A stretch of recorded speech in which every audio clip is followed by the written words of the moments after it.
Neurotic Deathfest 2013. 10-jarig jubileum en het is vrijwel uitverkocht. Tenminste op de zaterdag is het vrijwel uitverkocht. De vrijdag iets minder druk en de zondag is ook iets minder druk. Maar het is in elk geval berig gezellig. Tegenover mij zitten Rob en Ross van Immolation. Hi guys. Hey, how are you? Hey, thank you for doing this interview with me. Thank you. Thanks for having us. This must be about, I think, the 9th or 10th time I'm going to see you guys live. Wow, sorry. Yeah, shit happens. Sometimes I'm under the impression that you guys spend more time outside the USA than inside the USA. We try. Yeah, we try as well as we can. You know, not quite, but we're getting there. You know, You travel a lot. Yeah, I mean, we have our down spells. Like, we haven't done that much since last October, really. We only did the barge from 70,000 tons of metal. That was the only show we did this year. You did the cruise. Yeah. that it was fun, cool. man. It was really cool. But, Interesting. Europe's always more exciting for us. You know, it's the grass is always greener syndrome. You know, for us, we live in the States.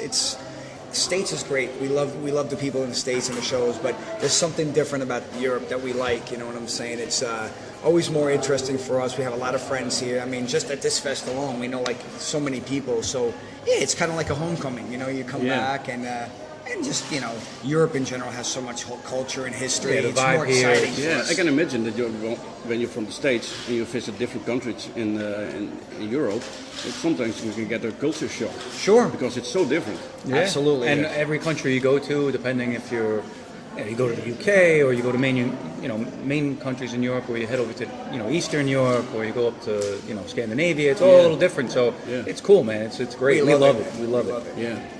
And I can imagine you make a lot of friends over here because you're so very social. Like I just see it a few minutes ago. Oh, yeah. You talk with almost everybody. Sure, because we, like I said, we know a lot of people here. So when we got here last night, we walked in the room, and like 2 minutes later, it's, hey, there's our buddy, there's another buddy, there's another friend, you know, and oh, there's this guy in this band, you know. So you know so many people. It is cool, and we enjoy that. That's why we're here, to come out and meet people and hang out. It's, you know, I'm not going to sit in a room all day. You know what I'm saying? No, that's boring. Yeah, so it's fun. You know, we like to be part of it. You know, we're fans too. So, you know. This is your first time at the Neurotic Deathfest? Third, I think. Yeah, we Third. played an early Thought one so. when it was at the Dynamo a long time ago, and that was part of the Caribbean Grave Tour. And then we played a couple of years ago when Carcass played last time. Yeah. Yeah, we played the same night as Carcass. That was when Majesty had first come out. Okay. And so this is our third time.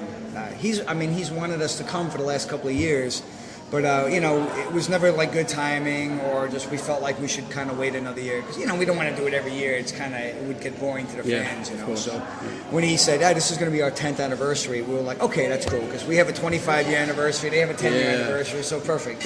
Cool. The planets were aligned for this one. So. Oh, that's very spiritual. So- Oh, yeah. Not really. I'm just Being a I'm jackass. just, you know. So, new album, Yeah. Kingdom of Conspiracy. That's an interesting title. Where did that come from? It actually took us a while to get a title for this one. Why is that? Well, it's just you're trying to find something that basically takes the whole meaning of the record and all the songs involved and kind of like makes that statement, you know, for everything. And it originally was part of a lyric in the song, of which it's now the title of. And then we decided, you know what, that would work good for the song. We'll make that the title of the song. Sure. Okay. And then after going through a million different things to try, because we tried to come up with something different than any of the song titles for the record. It was just something we were trying to do. And in the end, we just were like, you know what, that would really work for the album title. And then we were going back and forth with it, and finally we brought the idea to Steve, and Steve's like, oh yeah, totally. We're like, all right, cool, done. Yeah. It was like, but we were literally working on a title since the tour with Marduk in October. Okay. Like, we were on that tour every day coming up with ideas. What about this? I don't know. What about this? Yeah, I nothing don't was know. really doing it. So it wasn't until February actually, where we were like, how about this? And Steve was like, yeah, just use that. We were like, okay, perfect. Okay. Done.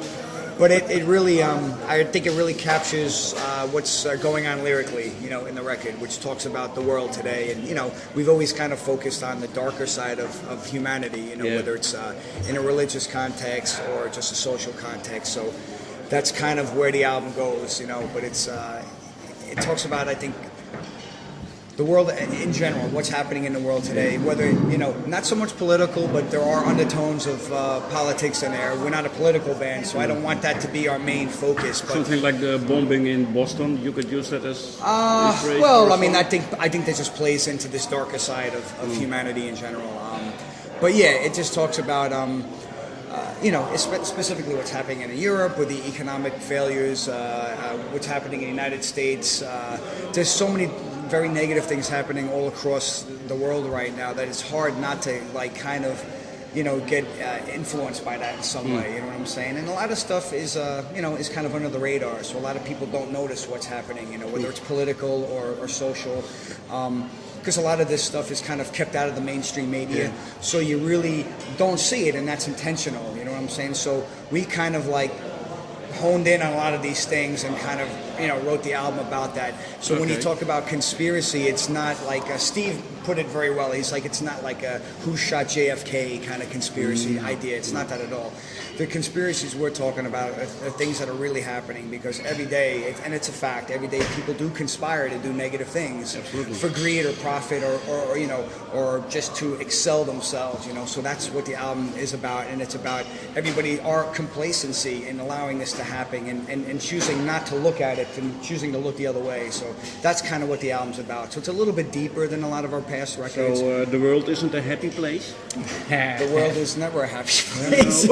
You know, we try and be happy when we can. We're optimistic, but unfortunately we live in a dark world, and that's you know, but we're the problem. We're always the problem, you know. It's like whatever's going on, we're all part of it. You know, you can't exclude yourself from it. You know what I'm saying? We all kind of are part of the system. You know, no matter how you look at it. Yes, so true. Now, always, I'm not a musician, so I don't know nothing about making records, but I suppose every last record you make should be the best. Sure. That's what we try and do. How do you try to accomplish that? Because that's very difficult, I can imagine. You go into it with the idea of just trying to make the best thing you've done. Every record, we just say, okay, we just got to do the best we can, and that's all you can do. I mean, you know, you just try and write the best music you can for that time. And the thing is, I think the experience that we've had over the past 25 years, you know, works in our favor, because it gives us the confidence, and it also gives us the know-how of what works and what doesn't work that we've learned over the years with each record. And you use those tools and to move forward. And I think you try and be more creative every time, and you just learn from every record. So we go into it with that attitude and just do the best you can. And luckily, the outcomes have always been pretty good. Yeah. So, you know. Yeah. We don't like go in with high expectations, and we don't put that pressure on ourselves. Like, you know, when we start each new process for each new record, it's kind of like we start with a clean slate. You know, after we do the cycle for the last record, like for example, Majesty and Decay and Providence, you know, we put those releases out, we toured, we did everything, and then we stopped and we took a break. And you got to step away for it for a couple of months.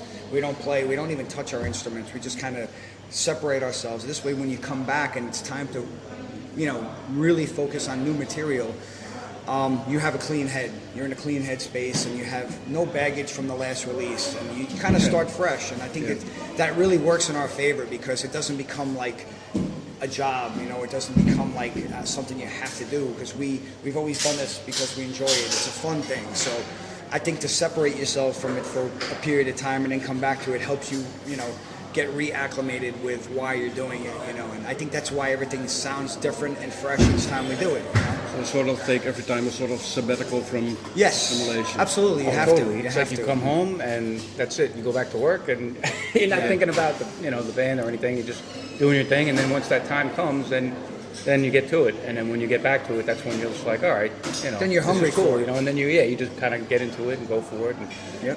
And again, you're away from it for a while. You haven't been writing stuff consistently, so now you're just like, all right, I'm just going to start writing stuff, you know, and just clean slate, go, and that's how it works, you know. And it works out pretty well for us. You can't put that pressure on yourselves, because you'll fail. You know what I'm saying? You can't say, we have to make this better than the last record. You can't. You just go in there and do what you know how to do best, and that's it. And if the people like it, that's great, but we have to like it first. You know, so, you know. So, what's the release date from the album? The 10th. Next Friday over here. Next Friday. And the 14th in the U.S. Okay. So, yeah. Excellent. Exciting. Yeah. I talked to a couple people who said it's already leaked. So a couple guys already heard the whole thing, and they're really happy. They're Really? oh, it's great. I'm like, good. I'm glad you heard it because we're playing some new shit tonight. Oh, that's cool. That's cool. Totally. Excellent. Oh, guys, that was it. Thank you very much. For this. Thank you. Thanks a lot, man. Very nice. Appreciate it.